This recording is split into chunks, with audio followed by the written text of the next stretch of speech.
Bonjour mes chers élèves, ravi d'être avec vous aujourd'hui pour une nouvelle leçon qui va être une leçon de grammaire.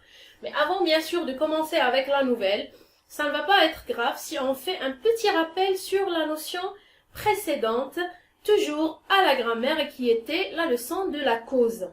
Alors quand on dit la cause, on parle là d'un motif d'une action ou l'origine d'un événement qu'on peut trouver ou découvrir en posant la question par le mot pourquoi. Pour répondre à ce mot, on doit utiliser quelques expressions qui vont nous permettre bien sûr de comprendre la cause dans une phrase, comme l'expression parce que, car, puisque, comme. On a aussi d'autres expressions comme à cause de, faute de, par manque de, qui s'utilisent dans des cas particuliers.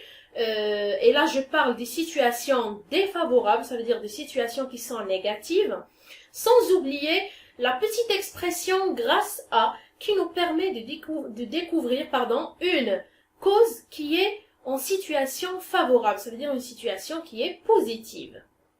Alors, en bref, je passe maintenant à ma nouvelle leçon qui va être sur la phrase impérative.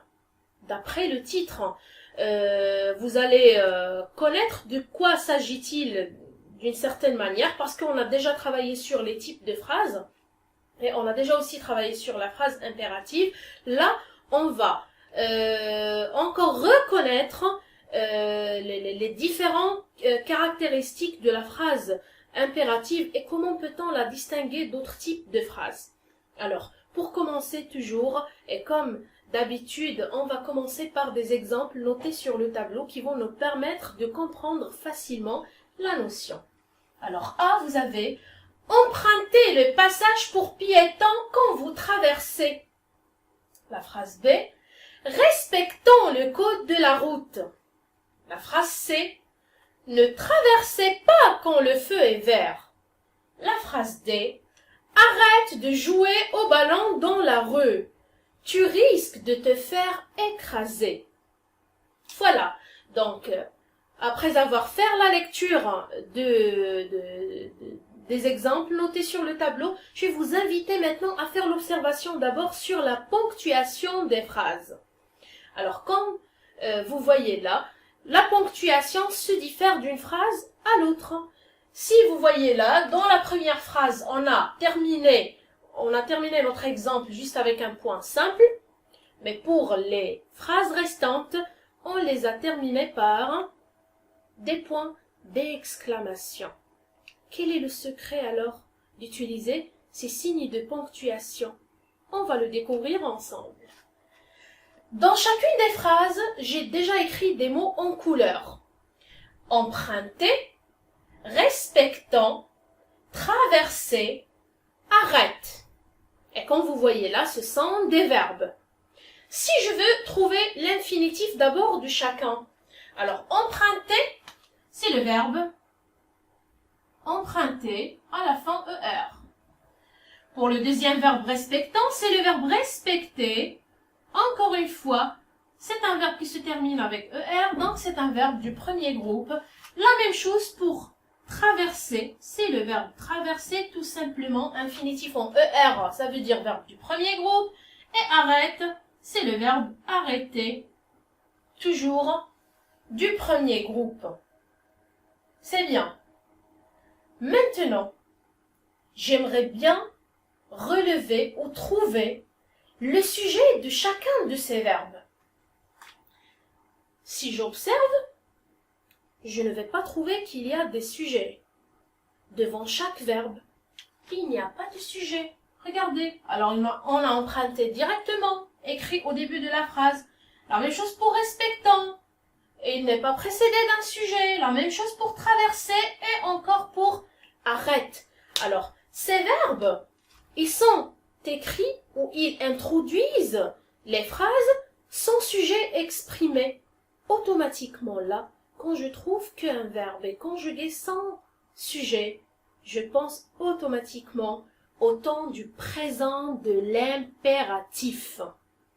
Le temps du présent de l'impératif. Pourquoi? Parce que au présent de l'impératif, on conjugue les verbes sans sujet.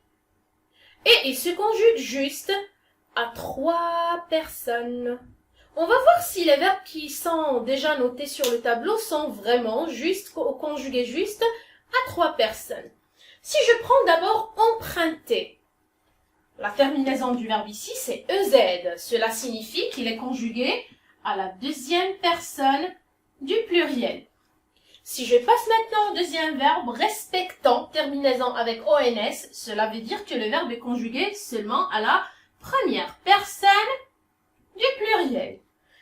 Je passe maintenant au troisième verbe, encore une fois traversé, terminé par EZ, donc il est à la deuxième personne du pluriel. Et enfin, arrête, à la fin E, cela signifie qu'il est conjugué à la deuxième personne du singulier. Alors je vois là que ce sont les 3 personnes du présent de l'impératif. Automatiquement, je dis donc que le verbe est conjugué au présent de l'impératif, puisqu'il est d'abord conjugué juste à 3 personnes qui sont la deuxième personne du singulier, la première personne du pluriel et la deuxième personne du pluriel. En plus de ça, je remarque qu'il n'y a pas de sujet exprimé devant chacun de ces 4 verbes. Alors là, c'est un très grand signe qui va me permettre de découvrir le plus important caractéristique de la phrase impérative. C'est le verbe conjugué au présent de l'impératif. Très bien. Maintenant, on va voir à quoi sert une phrase impérative. Qu'est-ce qu'elle exprime exactement? Suivez. Empruntez le passage pour piétons quand vous traversez. Là, qu'est-ce que je fais? Je suis en train de donner un petit conseil aux piétons. Ça veut dire, mesdames et messieurs les piétons, s'il vous plaît, quand vous voulez traverser la route ou la rue, veuillez utiliser le passage pour piétons. Ça va être encore plus sécurisé que traverser comme ça dans la rue. D'accord? Alors là, dans cette phrase, je suis en train de donner un conseil. Donner un conseil. C'est une première utilité de la phrase impérative. Elle sert à donner un conseil. Ok. Passons maintenant à la deuxième. Respectons le code de la route. Eh bien, quand je parle du code de la route, c'est quelque chose qui est obligatoire. C'est quelque chose qui est indiscutable. C'est une loi. Il est obligatoire de la suivre, de l'appliquer.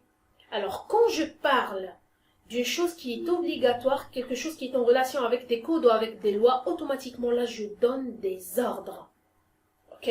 Alors, quand je dis respectons le code de la route, on donne un ordre à un groupe de personnes. Alors là, on est en train, j'utilise le noir. Alors, donner un ordre. Là, c'est indiscutable. Je ne peux pas donner un conseil. C'est un ordre. Il est obligatoire d'appliquer le code. Alors, donner un ordre. Je passe maintenant à la phrase suivante. Ne traversez pas quand le feu est vert. Alors, quand le feu est vert, bien sûr, c'est normal, ce sont les automobilistes qui passent ou qui roulent sur la chaussée. C'est interdit aux piétons de traverser la rue. Là, on connaît aussi que s'arrêter, ou pour les piétons, de s'arrêter et de ne pas traverser au feu vert, c'est une obligation aussi, c'est une loi, c'est un code, il faut le respecter. Mais suivez avec moi la chose qui est un peu différente dans cette phrase. Le verbe qui est conjugué à l'impératif présent est placé entre l'expression ne pas. Quand je dis ne pas, je parle d'un adverbe de négation. Je crois que vous connaissez déjà les adverbes de négation comme ne pas, ne jamais, ne plus, ne rien, ne, ni, ne personne ou personne ne, etc. Il y en a plusieurs. D'accord? Alors, là, le verbe est encadré par les deux parties d'un adverbe de négation qui est ne pas. Quand j'utilise ce type d'adverbe dans une phrase, la phrase change de forme, de la forme affirmative à la forme négative. Quand j'ajoute un adverbe de négation dans la phrase devient une phrase négative, tout simplement. Pour la phrase impérative, quand on utilise un adverbe de négation dans une phrase impérative, elle donne une interdiction. Là, je ne peux pas dire qu'elle donne un ordre. Oui, ça donne un ordre, mais puisqu'elle contient ne pas, automatiquement, ça devient une interdiction. Alors, dans la troisième phrase, on est en train d'exprimer, ou la phrase exprime, une interdiction. Interdiction. Voilà. D'accord? Alors, une fois vous trouvez qu'il y a ne pas, ne jamais, ne plus, ne rien, etc. dans une phrase impérative, automatiquement, vous devez savoir que cette phrase exprime une interdiction, ni un conseil, ni un ordre. D'accord? Très bien. Passons maintenant à la dernière phrase. Arrête de jouer au ballon dans la rue, tu risques de te faire écraser. Là, encore une fois, je donne un ordre à l'enfant, parce que normalement, on connaît très bien que c'est interdit de jouer au ballon dans la rue. Tout simplement, tu risques d'avoir des accidents. D'accord? Alors, quand je dis arrête de jouer au ballon dans la rue, automatiquement, je suis en train de donner un ordre. Alors, même dans la dernière phrase, donc, on donne un ordre. C'est bien. Jusqu'ici, on a bien compris maintenant à quoi sert une phrase impérative ou qu'est-ce qu'il exprime exactement. Alors, une phrase impérative, c'est une phrase qui donne un ordre, qui donne un conseil, qui exprime aussi une interdiction si la phrase contient un adverbe de négation.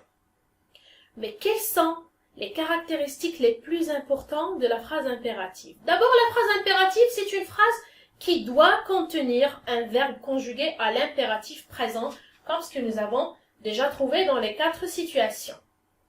Quand je dis un verbe bien sûr conjugué à l'impératif, c'est un verbe qui doit être conjugué sans sujet exprimé et juste aux 3 personnes déjà indiquées comme la deuxième personne du singulier, la première personne du pluriel et même la deuxième personne du pluriel.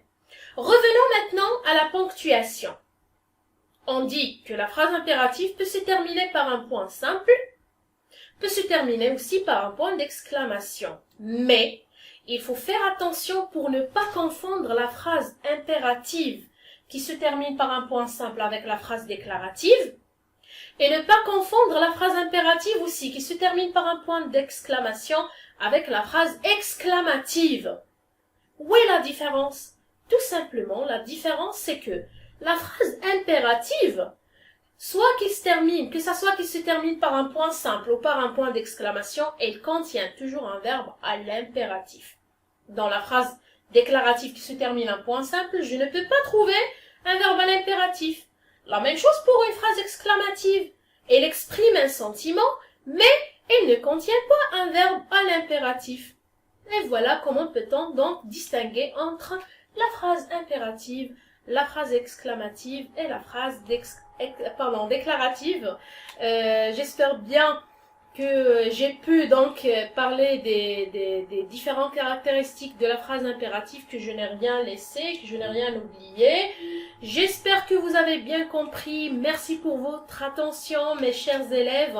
Je n'oublierai jamais de vous dire que je vous aime très très fort et je suis très contente que vous allez pouvoir assister avec moi à la leçon en voyant cette vidéo. J'espère que vous allez passer de beaux moments avec vos familles et au revoir, à la prochaine pour une nouvelle leçon.